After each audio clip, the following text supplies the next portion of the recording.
কিছুদিন আগে কোনো একটা অফিসিয়াল কাজে আমরা গিয়েছিলাম হচ্ছে গুলশান 2-তে। তো আমাদের কাজ করার শেষে আমরা চা খাওয়ার জন্য একটা ছোটোখাটো কোনো একটা চায়ের দোকান খুঁজছিলাম। তো তেমন করে পাচ্ছিলাম না, আর আমাদেরও তারা ছিল যে আমাদের ব্যাক করতে হবে। সেই সময়ে রাস্তার পাশেই দেখছিলাম যে এই পিঠাঘরটা, আর এই পিঠাঘরের নাম হচ্ছে উত্তরা পিঠাঘর। তো এখানে গিয়ে আমার কাছে একটু ভালো লাগলো এই জন্য যে অনেক পুরনো পুরনো খাবার আছে, যদিও একটু আধুনিক কায়দায়। কারণ হচ্ছে মায়ের হাতের রান্না বা মায়ের হাতের পিঠার মতো তো আর দোকানের পিঠা হবে না।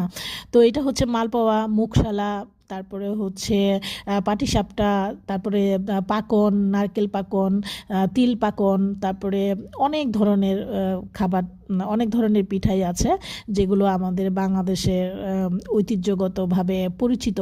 তো এই উত্তরা পিঠা ঘরের এই আয়োজন আরও সফলতা পাক। কারণ হচ্ছে দেখা যায় যে বর্তমানে অনেকেই অনেক ধরনের বিজনেস করে। তো বিজনেসের বিষয়ই থাকে হচ্ছে কিভাবে টাকা আর্ন করা যায়, কিন্তু এই জাতীয় যে নিজস্ব যে শিল্প সাহিত্য সংস্কৃতি বা নিজেদের যে ঐতিহ্যকে ধরে রাখার জন্য বা সেটাকে এক্সপ্লোর করার জন্য মানুষের যে একটা উদ্যোগ, এই উদ্যোগটা কিন্তু ভালো। আমি আমি জানি না, ওনাদেরকে আমি চিনিও না, তবে এটা দেখে আমার কাছে ভালো লাগলো যে নিজের দেশের প্রতি কিছু হলেও ভালোবাসা আছে। আর নিজস্ব সংস্কৃতিকে, নিজস্ব যে কালচারটাকে তুলে ধরা, নিজেদের ফুড কালচারকে আরও এক্সপ্লোর করা। তো আমরা খেলাম হচ্ছে মালপোয়া, তারপর হচ্ছে আমি খেয়েছি মালপোয়া, মুখশালা পিঠা খেয়েছি, আর আমার হাজব্যান্ড মনে হয় হচ্ছে পাটিসাপটা খেয়েছিল, আর হচ্ছে মুখশালা, আর একটা জানি কি খেলো, নারকেলের কি যেন একটা খেয়েছিল। তো এরপরে হচ্ছে শীতের ঢাকা। শীতকালে ঢাকার একটা অন্যরকম আবহাওয়া থাকে। আমরা পিঠা খেলাম, পিঠা টিঠা খেয়ে তারপরে হচ্ছে একটা সিএনজি নিলাম, সিএনজি নিয়ে আমরা বাসার দিকে আসছিলাম।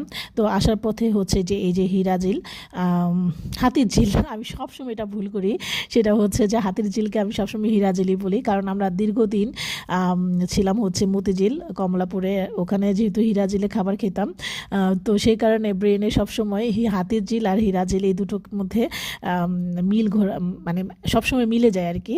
তো শীতের ঢাকা, শীতকাল, একটু বাতাস তো লাগবেই, চারিদিকে কেমন একটা কুয়াশাচ্ছন্ন পরিবেশ।